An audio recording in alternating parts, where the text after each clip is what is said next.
Hi, I'm Nick Ellinger. I'm your host of the Test of the Month Club. A few housekeeping items before we launch into the video.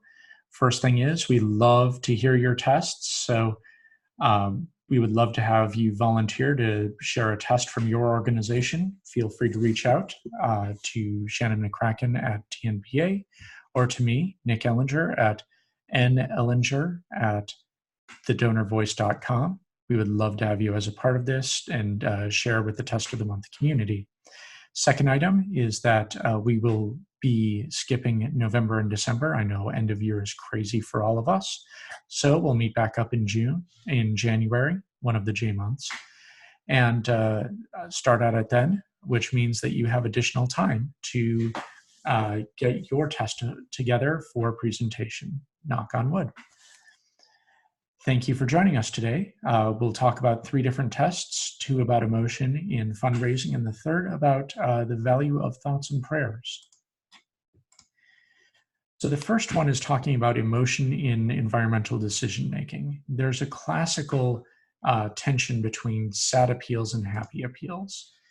You have some studies that say that sad appeals are more effective, some that say they're less effective in numbing. There are some that say happy appeals are more effective. And then there are some studies that say happy appeals are less effective. And honestly, they vary by organization. Some organizations seem to do best with sad appeals, some do best with happy appeals. And this goes into not just the imagery that we use, but the types of stories that we tell. So for example, last month when Erica Best, with No Kid Hungry came on, she was talking about some of the tests that she had run that indicated that the types of stories that they tell is completing the circle. So here's the story of a person, you gave a gift, this gift caused this person to have a happier life, now you can have that impact with more people. That completing that circle seemed to work best for them. So, worthy of testing with any organization, but perhaps it's not so much about the emotion of the appeal. Perhaps emotion isn't the source of the behavior. I feel X, therefore I do Y. Perhaps it's the emotion that we anticipate feeling as the result of our action. So not I feel X, but I want to feel X. I'm feeling this way and I want to change the way I feel. I want to feel proud. I want to feel happy. Those sorts of things. Therefore I do Y, and then hopefully I experience that emotion. And part of our job as fundraisers is to make sure the anticipated emotion and the experienced emotion match up. That's why people would give again. You completed the journey that I wanted to complete. So let's test this. Now the trick is that it's really tough to test and disentangle the emotion that someone experiences with the emotion that they want to experience. But researchers did this in a fairly clever way. They got people to feel either sad or neutral. So recall experiences that make you sad, and as you think about those sorts of things, you tend to be more sad. Then they gave half of each of those groups a mood freezing pill. That pill causes them to remain in the same emotional state for an hour, regardless of what you do. Now, it probably won't surprise you that this pill doesn't actually exist. It's a complete placebo effect. If there were mood freezing pills, they would be commercially available, or they would be banned. But they don't really exist, and so this placebo effect is all we have to go on. But it's also a powerful placebo effect because what it does for about half of the people is it doesn't allow them in their mind to change their mood, to change their emotion. Because they think they can't change their mood, they won't change their mood. So then they asked these folks for help. And when they didn't take the mood freezing pill, those people who were sad helped more. So I'm sad, I want to feel something different from sad, therefore I will help. But you might say, maybe it's just the act of feeling sad that causes these people to want to change. But when they took the mood freezing pill, sad participants and neutral participants helped the same amount. So if you can't change your emotion, you don't take an action. This would lend a lot of support for our hypothesis that it's the emotion that you anticipate, the journey that you want to take, more than the emotion that you feel at the outset. That's our trigger here. So the implication here is that it's not the sadness that causes the behavior, it's the behavior in pursuit of a better emotional outcome. You want to relieve a negative emotional state or feel something better about yourself. So we tested this with Catholic Relief Services. The control copy is, your gift today will make a big difference when the next emergency hits. Then they looked at 3 different emotional triggers. One is happiness. Did you know that helping others can make us feel happy too? A happy academic, same thing, but actually citing a study that shows that helping others makes us feel happy.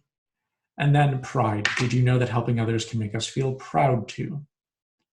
Now, what happened to results? Increasing average gift and response rates in all conditions. The worst condition of them was happy academic, where, quote, only, unquote, 56% increase. Should have known, only researchers would think that citing research has a great emotional impact. The best performing emotion was pride, 81% increase in giving from just adding, did you know that helping others can make us feel proud too? By calling out what that emotional impact was as the result of their giving, it caused people to give more. Very simple tweak to the idea of calling out an anticipated emotion. So let's return to our initial question. Positive or negative emotion cause you to take more action? There's this idea of loss aversion, the idea that if we frame something as a loss, people are more likely to act to prevent it. So let's think about what we would do in this circumstance. There's a disease that's going to kill 600 people. There are 2 programs that have been proposed, one that will save 200 people, and the other one that has a chance of saving 600 people, 1/3 chance, but a 2/3 chance that no one will be saved. In that circumstance, about 2/3 of people want to save the 200 people, and 1/3 of people want to take the chance. Now let's look at another scenario. 2 programs have been proposed. One is that 400 people will die, and the other one is a 1/3 probability that no one will die, and a 2/3 probability that 600 people will die. Now, before we go on, what would you do in this case? If you're like most people, you would choose B.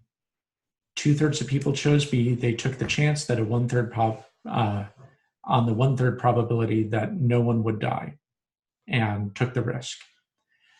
The trick is that these are both the same scenarios. They're just framed differently. One is in the green scenario, in the will be saved scenario, people want to lock in the thing that's good. In the red scenario, the will die scenario, people want to take a chance to avoid any sort of loss. And you see this in gambling. You know, there's the person at the craps table who doesn't want to leave until they're up. And they could be up by $1, but once they get to that point, they're done. They are going home a winner. And it's because losses hurt us more than gains help us. So do we see this type of loss aversion in our emotional studies? So let's look at the case of an environmental organization. They prime people to feel either pride or guilt as the result of their decisions. So one is, as you make your decision, keep in mind that you might feel proud about your decisions. The other is, keep in mind you might feel guilty about your decisions. And it's not mentioned in the slide here, but there's also a third condition where they didn't prime people to feel anything. They just did what they were going to do. Then they asked about different green choices that people could make. Do you want an entire environmentally friendly sofa that isn't as attractive, or a less environmentally friendly sofa that's more attractive? You could opt in to pay additional money for eco-friendly amenities in your apartment, likelihood of buying a green product. Do you take sustainable actions? Within the context of I feel proud, I feel guilty, I feel nothing because my soul is dead. Actually, that's just the control condition that I'm over-dramatizing a little bit. At the end of the test, you could also donate a portion of your proceeds from taking the test to an environmental organization. And then there was a writing prompt. And the writing prompt's just to make sure that if you prime someone to feel pride, do they report more pride? Yes, they do. If you prime someone to feel guilt, do they feel more guilty? They also feel more guilty. So this is just a slide to say, yes, the study works the way you would intend it to. So Were people more likely to take an action? Yes, in the pride scenario, significantly more so. Every time someone was primed to feel pride, they were far more likely than the people who were primed to feel guilt if they didn't take an action to make the green choice, the right choice in this case. Not only that, but guilt was actively counterproductive. So in all of these scenarios, all 4 different ways that you could take an environmentally friendly behavior, pride was always the best outcome, followed by the control, not priming for any sort of emotion, followed by guilt. So if you wanted to make sure that someone polluted as much as they could, you would want to try to make them feel guilty about the potential impacts of their choices. Powerful result, but there's one exception to this rule, and that's with donations. People donated whether they felt pride or guilt. It was the fact that they felt something, anything at all, that made them more likely to donate rather than the control. So what do we learn from this? The researchers said that negative moral framing can cause us to feel threatened about our self-image, and therefore we get into our shell. We get defensive, and we say, I am who I am, I'm going to do what I'm going to do, and screw any changes. So that type of being attacked doesn't work for folks. So in this case, when you're messaging on the environment, and I would extrapolate this to a lot of our missions, when we're trying to get someone to make a more positive change, the idea that we should use an emotional appeal that anticipates positive emotions rather than anticipates negative emotions and avoiding them. And so the researchers will always say you should do future research on this because that's how they're employed. Also, let's advance the frontiers of human knowledge, but yes, also getting paid. So this idea of future research should also test that, are these things sustainable over time?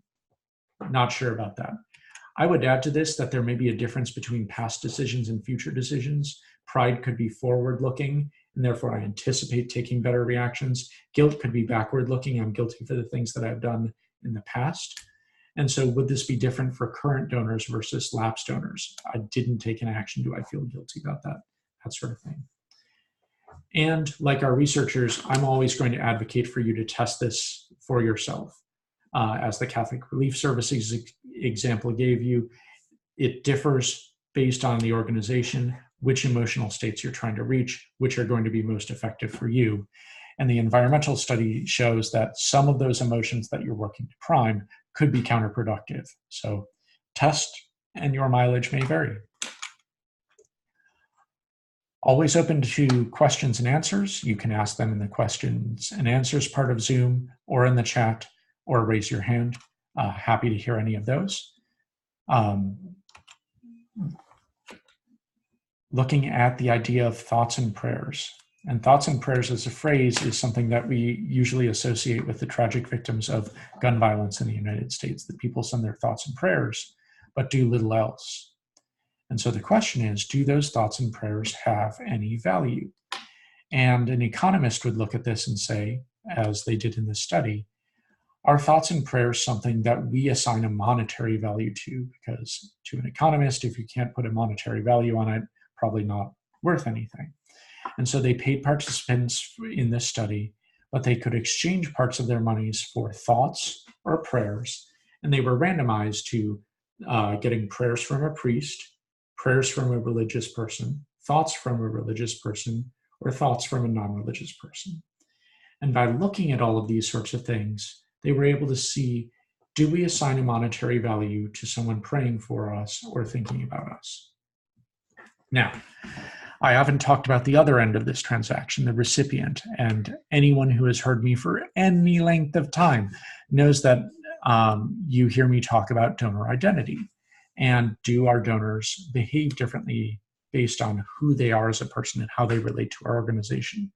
So it won't surprise you that these researchers separated folks into different categories. In this case, they looked at those who identified Christians and those who identified as atheist or agnostic. Now, those are obviously not the only two choices in the world, but there are two concrete choices that you're able to look at within a dyad here, and there are two organizations that two ways of looking at the world that have likely very different views on the idea of prayer and prayer for another person.